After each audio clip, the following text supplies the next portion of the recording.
मध्य प्रदेश में हाल ही में हुई पटवारी के पदों पर भर्ती तो आपको याद ही होगी।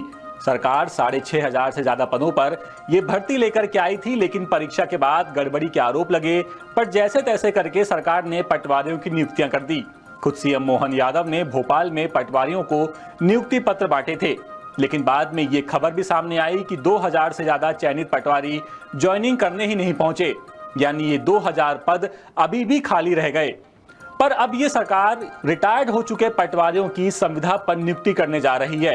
अब आप लोग ये सोच रहे होंगे कि आखिर एकदम से अचानक सरकार को ऐसा फैसला क्यों लेना पड़ रहा है कि पद खाली होने के बाद भी डायरेक्ट नियुक्ति न देकर संविदा पर रिटायर्ड पटवारियों को रखा जा रहा है।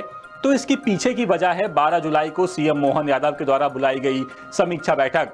इस बैठक में विधायकों ने सीएम के सामने ये शिकायत रखी कि तहसीलों में पटवारी और नायब तहसीलदार ही नहीं हैं, यानी उनके पद खाली पड़े हैं। इसी चक्कर में ग्रामीण लगातार परेशान हो रहे हैं, क्योंकि मैदानी अमले की कमी सरकार के पास है। अब जब विधायकों ने ये समस्या बताई तो सीएम ने कहा कि मैदानी अमले के पद जब तक नहीं भर दिए जाते तब तक रिटायर्ड पटवारियों को संविदा पर नियुक्ति दी जाएगी। यानी सरकार डायरेक्ट भर्ती ना करके उन्हीं लोगों को फिर से नौकरी दे रही है जो काम कर चुके हैं और रिटायर्ड हो गए हैं।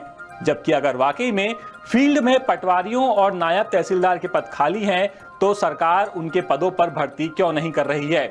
यानी इससे ये बात तो साफ हो जाती है कि अभी भी पटवारियों के पद खाली पड़े हुए हैं। उसमें भी हाल ही में जो भर्ती हुई उसमें भी कई पद खाली रह गए। पर अभी भी हाल ही में कर्मचारी चयन मंडल का जो कैलेंडर आया उसमें कहीं भी पटवारी भर्ती की बात नहीं कही गई। यानी पद होते हुए भी भर्तियां नहीं होंगी। कुल मिलाकर एक तरफ पद खाली पड़े हुए हैं और दूसरी तरफ सरकार के विधायक ही सरकार से अमला ना होने की शिकायत कर रहे हैं।